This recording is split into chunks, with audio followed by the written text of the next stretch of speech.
Let's start our day by just coming to this place. It's so nice to see you all. Wonderful bunch of people. And we're going to have a few people still join us throughout, but we're just going to hold space for that to happen. You know, I like to start my sessions by asking us just to take a few minutes and reflect, to take some nice deep breaths and come to this particular moment that we're in. So I'm just going to invite you all to do that. So wherever you are, sitting or standing, just relax for a few moments and take a few nice deep breaths. Stretch your neck one way or the other. Relax your shoulders, pull them back a bit so that you can get that nice oxygen flow into your body, which helps us with that beautiful parasympathetic vagus nerve reaction, where it's a good place for us to be. Release whatever you came from already, those who've already had a day. Those of you who are just getting ready to go into your day, whatever it is, let it wash away for a few moments, and let's talk about this topic that we've come to today. So just take those nice deep breaths, nice and deep in your diaphragm. We forget to do nice diaphragmatic breathing. The commitment to thin is so much that we breathe a lot in our chest, and that can sometimes hold so much anxiety. So take those nice deep breaths. And as you feel nice and ready, I invite you to come to this space. Funmi, nice to see you here. Welcome. So let's get started. Oh, here we have another one going in. So I'm going to go ahead. So welcome again. Good morning, good afternoon, good evening, depending on where you're showing up from. For those of you who don't know me, my name's Brad Hardie, and I'm with Moving the Human Spirit, and my business partner, Susan Hogarth, and I have been inspired to explore the impact of trauma and to help people adapt and thrive through trauma with a coaching lens. So that's mainly a conversation that we come from. It's always moving into an area of trauma-informed coaching. And we want people to be able to adapt and thrive through this trauma-informed lens. And I see lots of people here today that have been associated with us and are associated with us.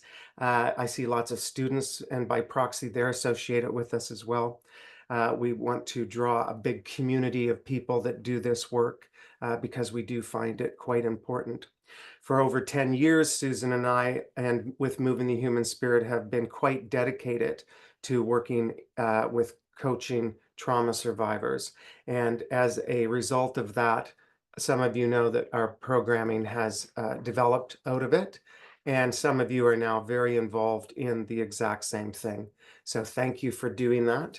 And we hope that this will continue on as we educate and learn more information all the time. So as the month of June marks Post-Traumatic Stress Month, or Awareness Month, I should say, with the National Day of PTS Awareness being June 27th in Canada, we wanted to take an opportunity to be part of the voice that brings awareness to mental health issues such as post-traumatic stress, and as well others that may yet have the ability to talk about this in length. Just going to check my Mikey's here. There we go. If I pop to the side, it's because I'm muting. Yes, I can. Just 1 second. Just 1 second. I have a request here from someone. There we go.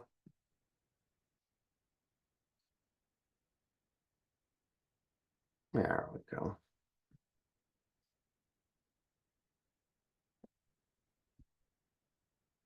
Bear with us just for 1 moment as I dance around here.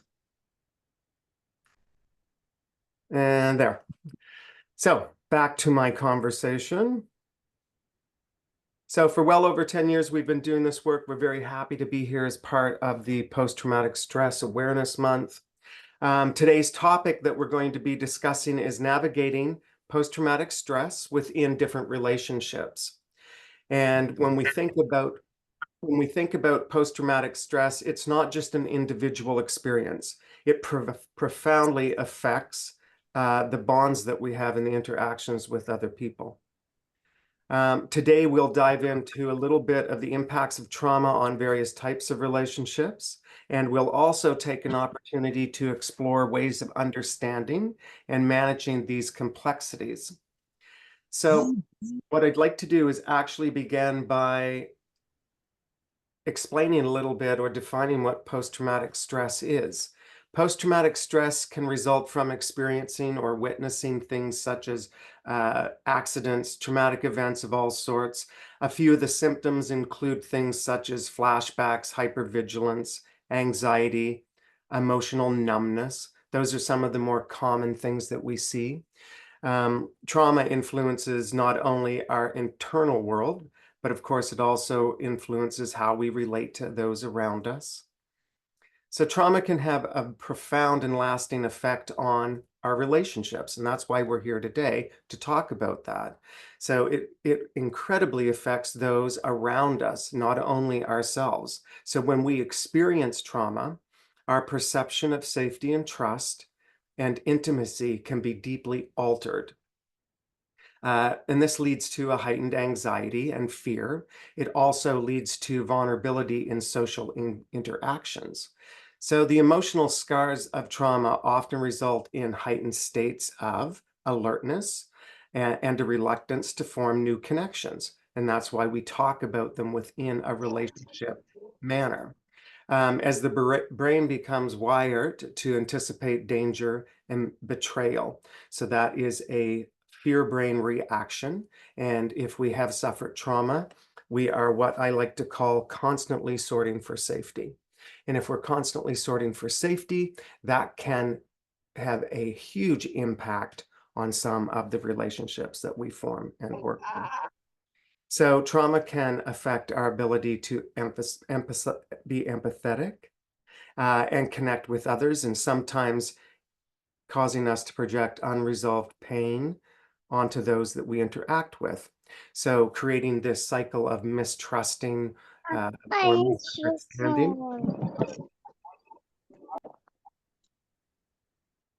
Got lots of people coming in today. Welcome everyone who's coming in. So one of the things I did want to talk about in this particular space is healing from trauma often involves relearning how to connect with others in a way that is safe and fulfilling. And the process requires a lot of patience, support, and the compassionate environment. One of the things I did want to mention is that I wanted to talk a little bit also about secondary trauma, also known as vicarious trauma or compassion fatigue. And that is when I think about relationships in the sense where individuals are indirectly exposed to the trauma of others.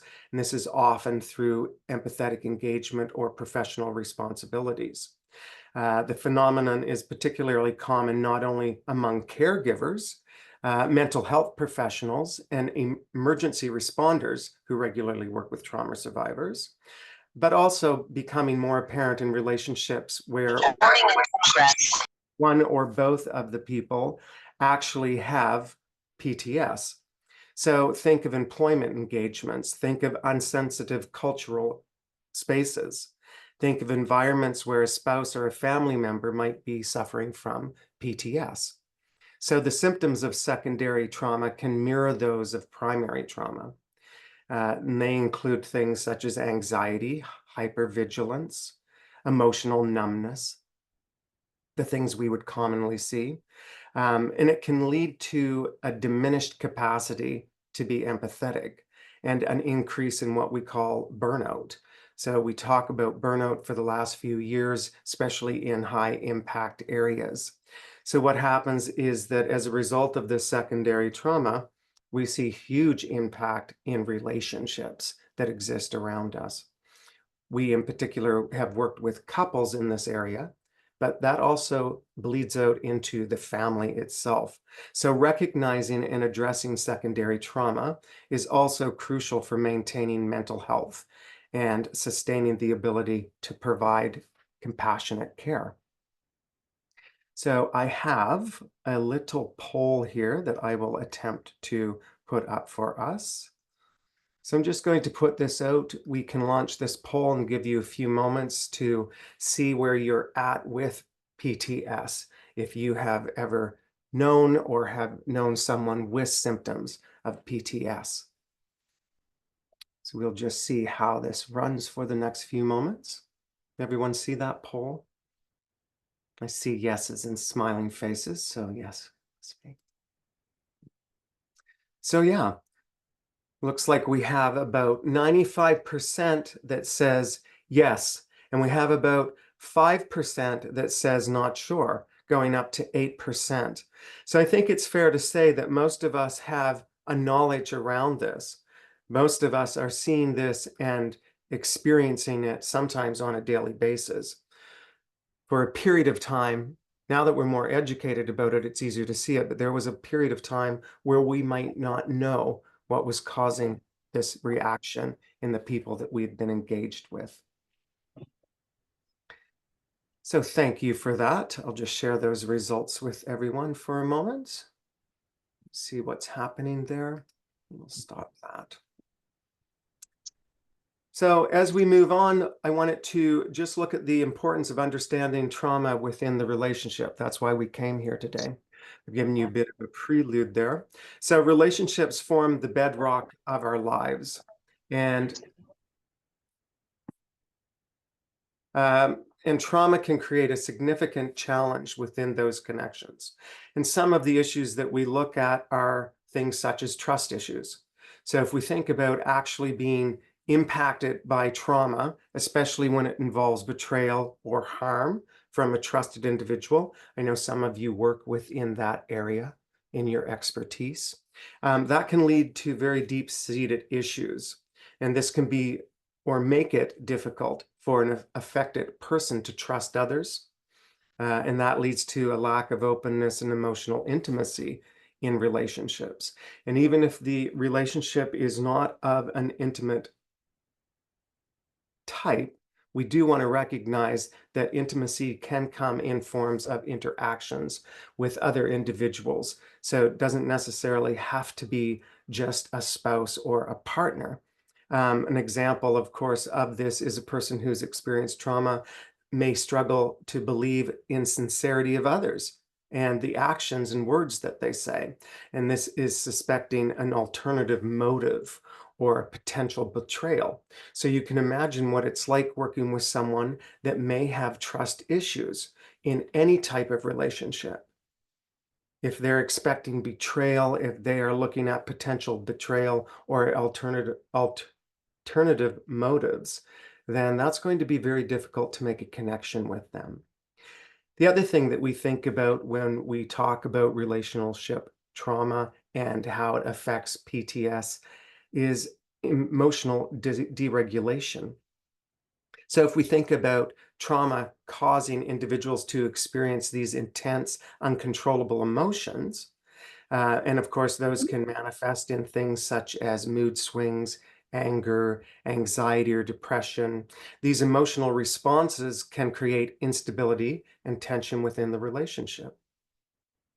So an example of one of that would be someone with trauma may have sudden outbursts of anger or become excessively anxious in situations that remind them of their past experience. And this makes it very challenging for others to navigate these emotional states.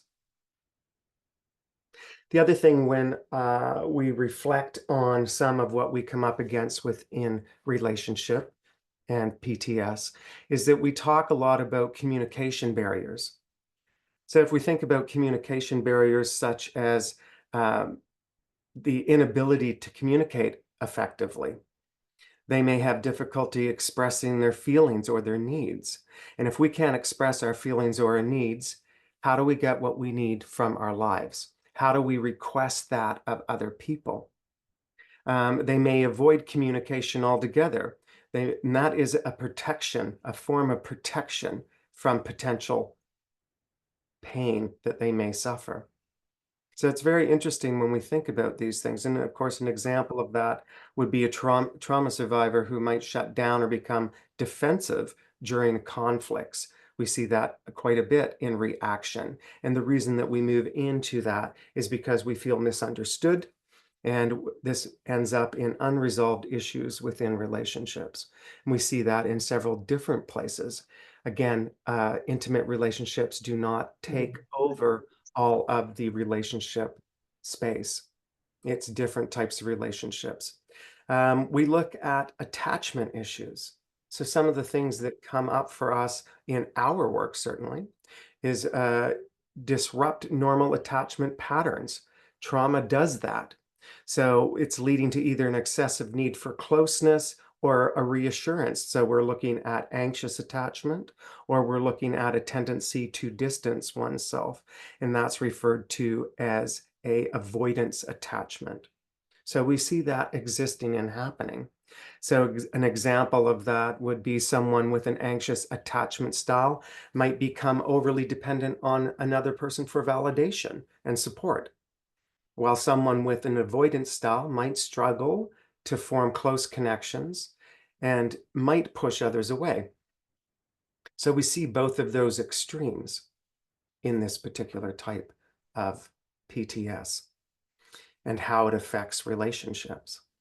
So it's by understanding the effects of trauma on relationships that we can begin to foster these environments of healing and support. So today, what we'd like to do is just run through a few of the impacts of trauma on different relationships. We'd like to start understanding and managing the complexities of trauma in relationships. And thank you, Ashley, for helping me with the muting. Um, and also strategies for fostering resilience and support, because that's really why we're here. We're wanting to learn about resilience and support. So the impact of trauma on a few different types of relationships, what of those that we think about? Can you put in the chat some of the relationships you think might come up as we are moving through our lives? I'm going to cover a few of them here. So I think about different ones such as family relationships. I think about extended family, friendship. I think about things such as romantic relationships, work relationships. So we'll look at a few of those today. So when we look at family or immediate family relationships and how PTS can impact that, we know that it creates a barrier within the family of communication. And sometimes it comes with a great deal of misunderstanding, emotional withdrawal, or overprotectiveness. That's some of the things that we see in the work that we conduct. We've worked in families where a parent might have PTS and might exhibit heightened anxiety about their children's or spouse's safety. And this can heavily affect the child's sense of autonomy, and it has potential to lead to secondary trauma. We see that both in spouses and some of their children. I think Leah could speak to this, Janet certainly, Susan, and those that have done that type of work reflectively with us. We see that when we're doing work within family, that it's not just immediate family. Sometimes it also spreads out into extended family. And those are the types of things that we end up working on. Extended family members might struggle to comprehend trauma-related behaviors. And this leads to potentially not very healthy conflicts, also leads to isolation. So those are two things that we hope to manage and look at when we are doing this work. Extended family members may withhold support because they don't understand the safety behaviors or survival behaviors that are existing within family members themselves. So it's always so valuable to take the time to educate family members, to be able to share information with them about PTS, to build a supportive and understanding environment. I think about the impact that PTS has on friendships. And those are areas that can be damaged quite quickly because sometimes we don't have the blood relation. Although I know I have friends that I certainly consider family. So there are those deeper ones. And I would wage Suzanne and Lori have that relationship. I have to pick on you guys because you're here today. So trauma can lead to a real sense of disconnection from friends, and this can result in isolation or the inability to engage socially. And friends can play a really vital role in offering support, especially if they understand the behavioral challenges that trauma can cause. So we've worked in situations where one person's experiencing PTS and was avoiding social gatherings and other engagements, which then led their friends to believe that they are being avoided or there's no interest in the friendship itself. And of course, as a result of that, it doesn't help again with this positive relationship that they're trying to form. So it can be very difficult to explain that to someone, especially if you have a peer-to-peer relationship with them. We're always showing up on the stage the way that we think other people want to see us. So sometimes it can be very difficult to share that type of information with close friends for fear of judgment. We do look at romantic relationships or intimate relationships of sorts. PTS can strain romantic relationships through issues with intimacy, trust, and communication. Partners must navigate the emotional complexities with empathy and patience and promote that open dialogue that we work so hard on. And it's a difficult area. You know, when we look at the work that we're doing with COPE, which is Couples Overcoming PTS Every Day, it deals with ongoing developmental issues and understanding of the relationship where one partner might have PTS. And of course, it also can result in the other one having vicarious trauma. So not only are we working with one spouse that may have PTS, but what we're doing is also looking at what happens in misunderstanding and that comment that we can hear of walking on eggshells around someone that does suffer from PTS. And that can then develop into secondary or an extension of secondary or vicarious trauma. So it's something that we want to be mindful of moving through relationships. And again, this can happen not only in a romantic relationship, this can happen in extended family relationships. Sometimes we have caregivers that are supporting elderly parents. Sometimes we have caregivers that are supporting children that are not fully capable. So it can get to a point where we want to be able to look at what the feelings of frustration are, the misunderstandings in the relationship, and to look at other difficulties that they may be experiencing and help with resolving some of those issues. Now, here's one that we've been seeing much more of, and that is work relationship issues. Susan, and my business partner, and I worked for a few years within the EA area. And I think, Andrea, I believe you work a little bit with that area as well. So these are areas where we were fast seeing a lot of trauma impact. And it can affect the professional relationship and performance. And that's due to symptoms like anxiety, survival behavior, or difficulty concentrating.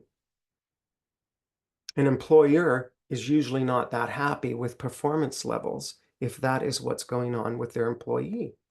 And a trauma-informed workplace can significantly enhance and support the understanding among colleagues and management. We're seeing this more and more, and we have developed a program especially for this, which is called Trauma-Informed Practices and Conversations. And that has been one that is becoming fast-tracked into workplaces. It's not a certification around coaching. It is a general practice, and it is for companies that want to further employ trauma-informed practices and have those conversations so that we create healthier workspaces. So we've found this really helpful in the programs that we've run so far, Susan and Tanya, for those working in employees states with one of them having, or some of them having PTS.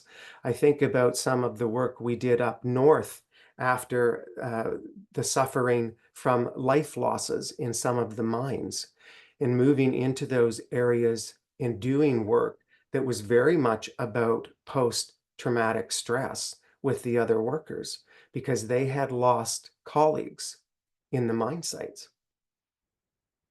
So it's a place where we want to have consideration in these 4 different types of areas, and it covers a vast range. As we said earlier, it's really the foundational rock relationships that tie us to being human. We are tribal people. That's how we survive, and we are sorting for safety. So I'm just going to check my time here. How can we manage some of the complexities of these traumas in relationships? Well, most all of you know awareness and education. So it's always about increasing the awareness of PTS and its impacts. I always think that's fundamental in fostering a healing environment. It's why you all showed up today, is because you have an interest in educating and knowing more about what might impact those around you. Effective communication.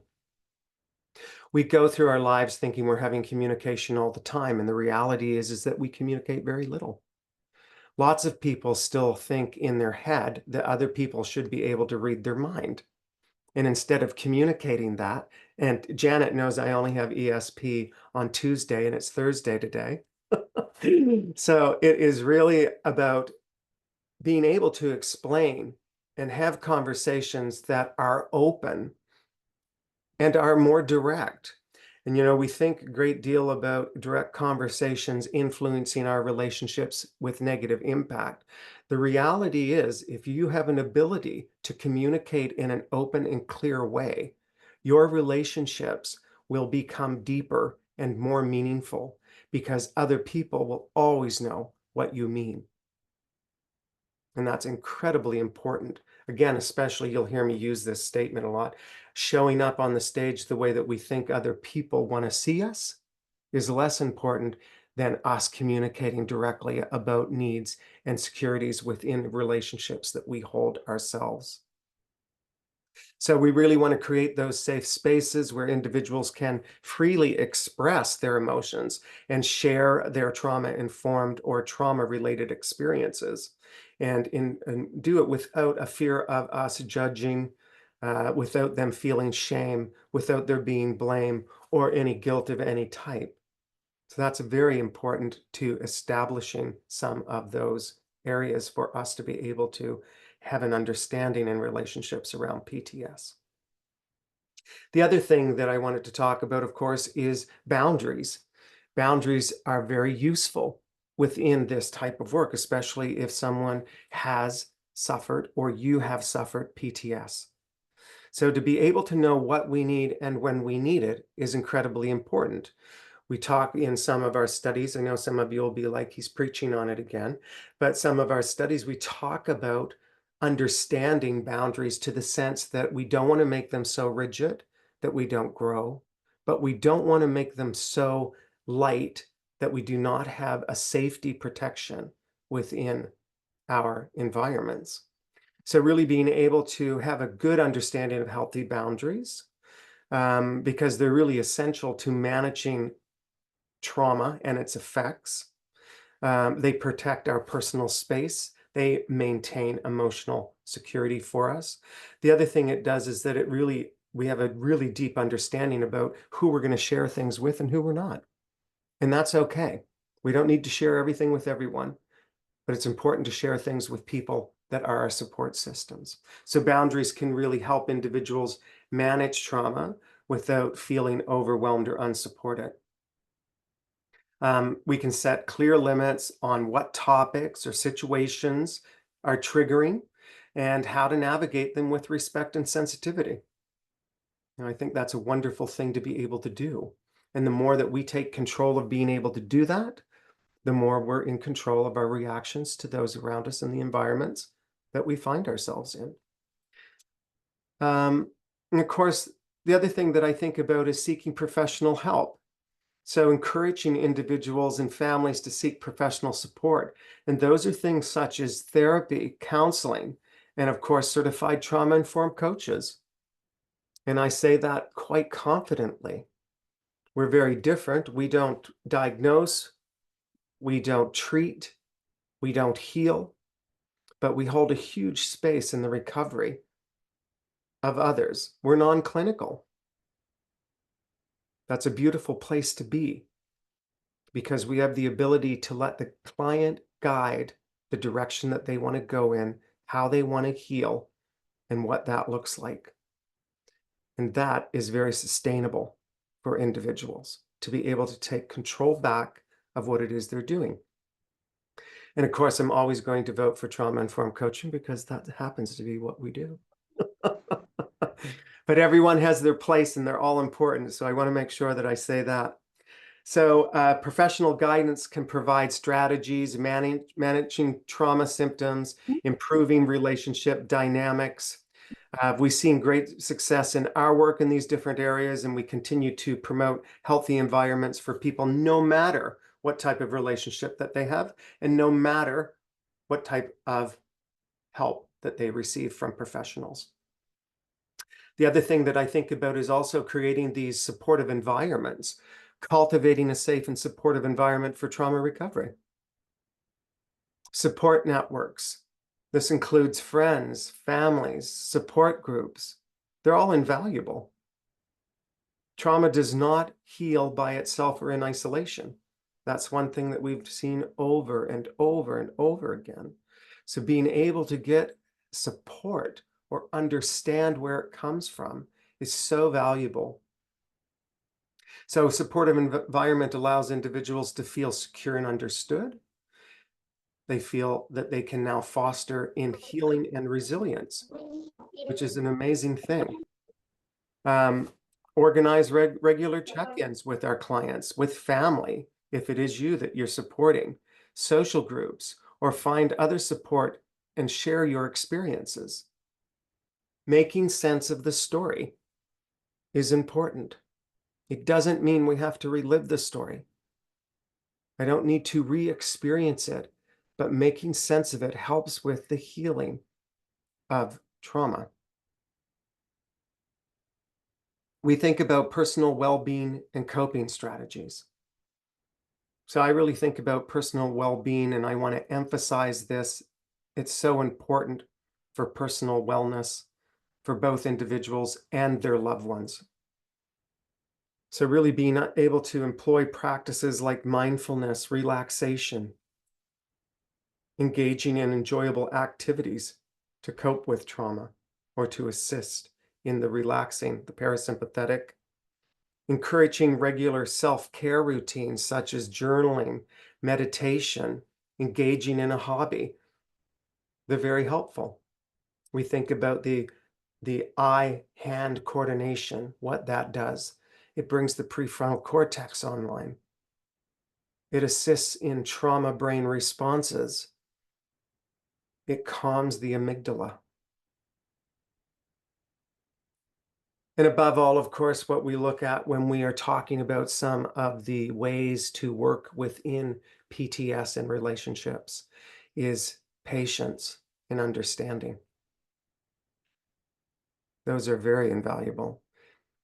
Healing from trauma is a process that requires patience and understanding from everyone involved. We recognize the process may come in small steps. There may be setbacks. It's part of the cycle of healing. We move forward, we learn things, there's a roadblock. We feel like we're stepping back, but it's really more knowledge and we carry on further. So if we're patient and a loved one with loved ones that experience PTS or ourselves, acknowledging that the healing journey is a unique one and might take more time than we like it to, but it can be very helpful to be able to do that. So I have one more little poll before we move into the question area, and I'm just going to go here. Where'd my polls go?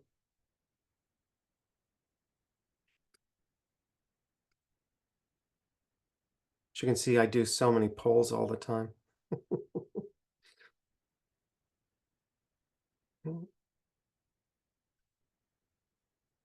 Oh, there we are. So let me ask this second one. And just take a few moments, if you will, and just answer this question for us.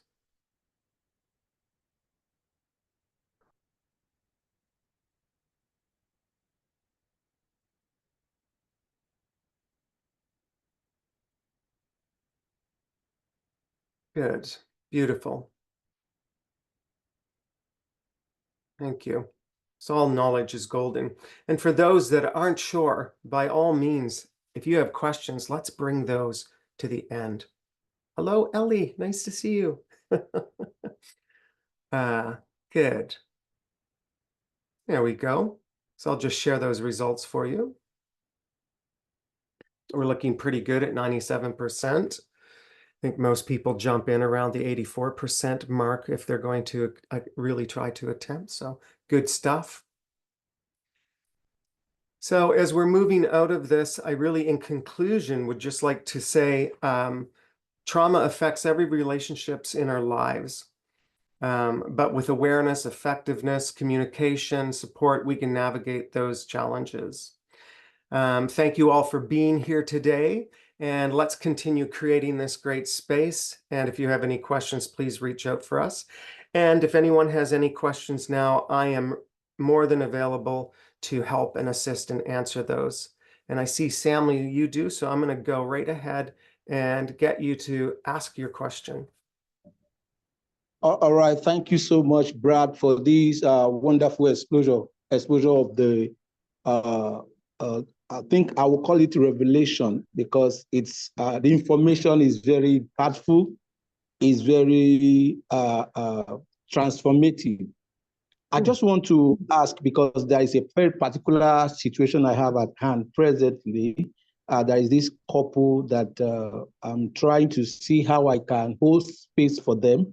Yep. The wife and the husband, and it's like the wife, she was traumatized. She has been, this childhood trauma, as you know, she has that childhood trauma before she got married. And the husband, because he was not really, he was not a trauma-informed person, so he didn't really know how to undo it. And as we speak, it's like he also is now battling with trauma, secondary trauma now, trauma from what the wife was experiencing now. Now, the issue now is, as it is, both of them are being traumatized, and they are finding it very difficult to hold on. They are finding it very difficult to see how they can help themselves. As it is now, the wife is blaming the husband is blaming the wife. All right. Now, like one of the points you made when you were giving us your presentation, you said that trauma does not heal itself in isolation. All right. I want to believe so strongly that these people, they are not ready, so to say, to do anything about the situation at hand. How can one help in this matter? How can one come in to make sure that at the end of the day, because for both of them have been living in isolation, they are no more living together in the same, they are living under the same roof, but they are not living in the same room. They have separate rooms, you know, and she, in one of our discussions, she said that they have not had any intimacy for almost 6 years now. For 6 years, both of them haven't had no intimacy. So how can one really help them in this matter? Because the way it is now, the wife is seeing the husband as the problem, the husband is seeing the wife as problem, and they are living their separate life, though under the same roof. That is my question. Thank you. Thank you, Samuel. I'm glad it's a light question. I didn't want to be overwhelmed by anything heavy.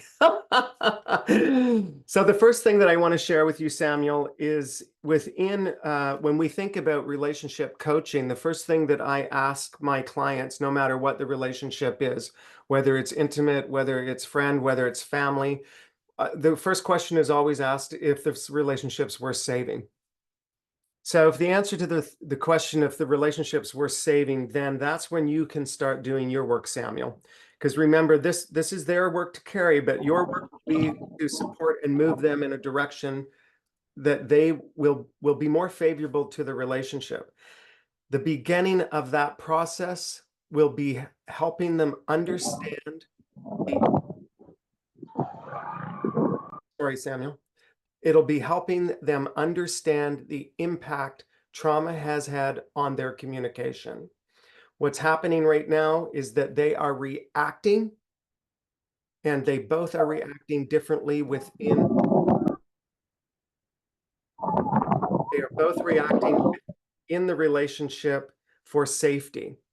So one of them has vicarious trauma, one of them has trauma from childhood. So what the first step before they're going to be able to move through shame, blame, and guilt is to be able to look at and care for how they react. So their responses need to be, or can be, I shouldn't say need to be, nothing needs to be unless they want to.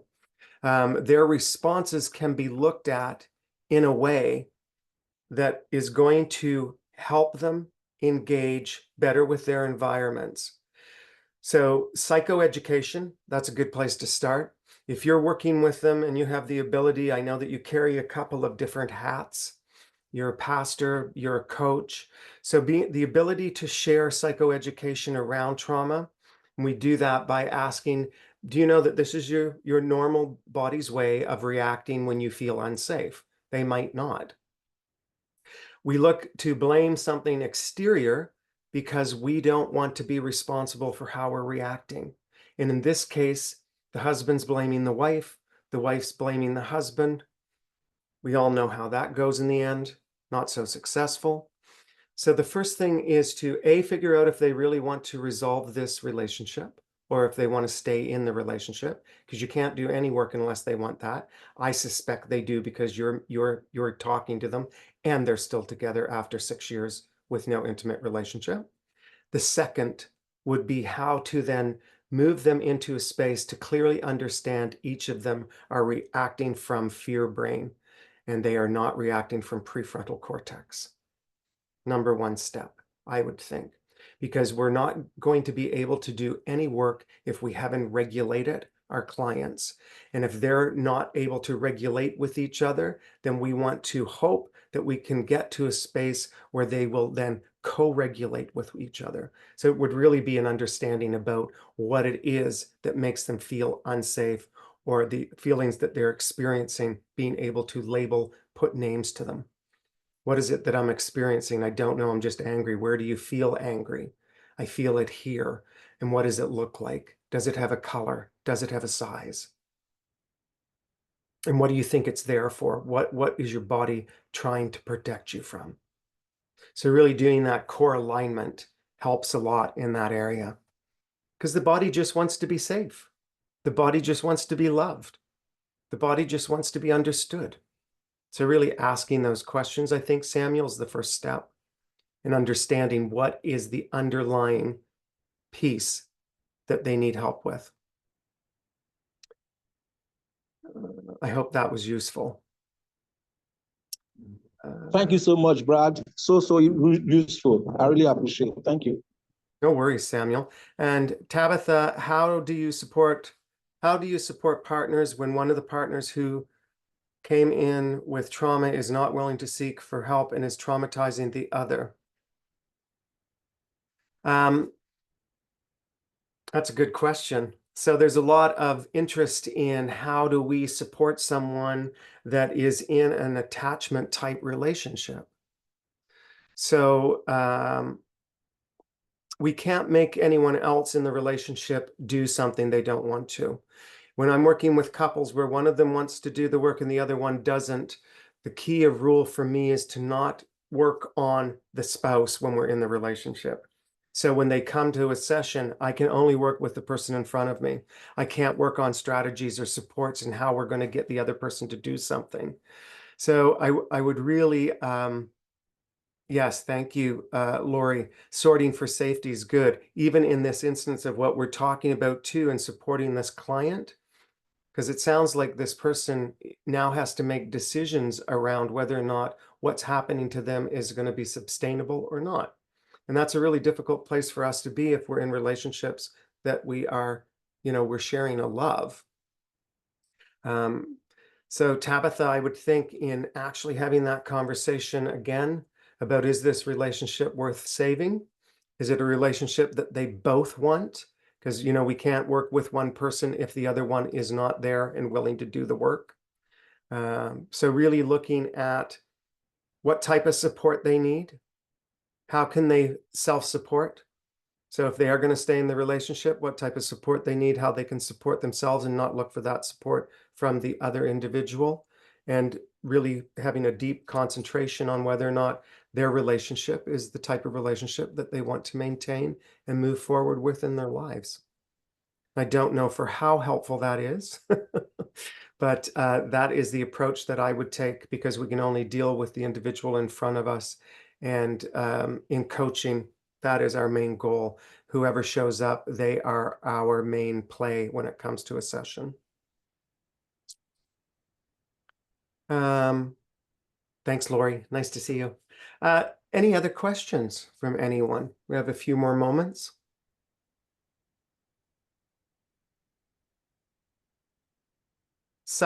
You're welcome, Tabitha. Such a pleasure to see all so many some familiar faces and lots of new faces too. Always so pleasant to see you all. Thank you all for arriving here.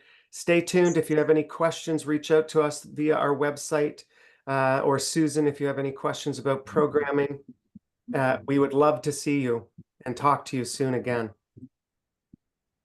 Thank you, everyone. Thanks everybody for